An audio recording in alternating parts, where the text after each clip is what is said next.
Bring it on, man. I'm ready.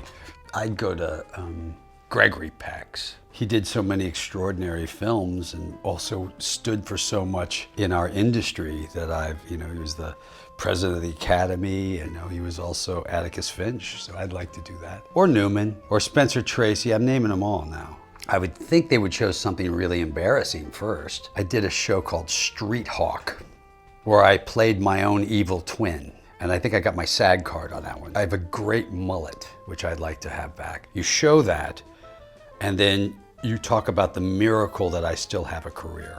First time I felt like I made it as an actor was the first time I got reviewed. And I had done a play, a little equity waiver play, but it was a big hit. We went to Steppenwolf in Chicago later, called Vicious, about Sid Vicious. And was the first time I was reviewed, and it was a good review. The time that was the most exciting was when ER came out, because we didn't know whether anybody liked it. NBC didn't want to air it. Heads of NBC, Warren Littlefield and Don Ohlmeyer, thought the pilot was bad.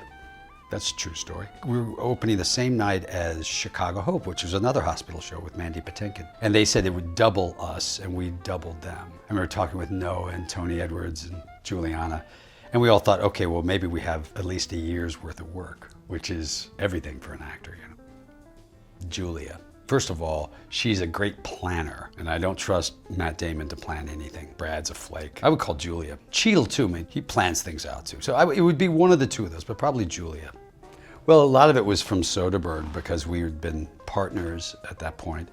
So when I did Confessions of a Dangerous Mind, we did all this stuff without any CGI. Everything was in camera, so there was all these wild sets moving around. And the most complicated shot of them all was about a 6-minute sequence where all these sets were moving constantly. I showed the whole cut of the movie to him.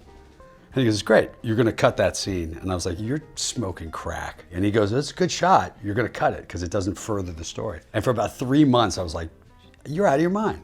And then I cut it because he was right. His aesthetic to being sort of viciously ruthless about only things that further the story was a great lesson in storytelling. The story is about, Billy was a method actor, and he's gonna read a menu. And I talked to Billy before we started, and I go, are you a method actor? And he's like, no, dude, I'm not a method actor. I go, well, what are you gonna do? He goes, I don't know. And the very first take, he's talking, these tears come pouring down his face. There's a really fun thing when you're working with actors that you really love, and you get to see them knocking something out of the park. It happens very seldom in your life or in career where you get to sit in a room and just go, this guy's just owning the whole thing. And he was just beautiful, and he's a wonderful actor.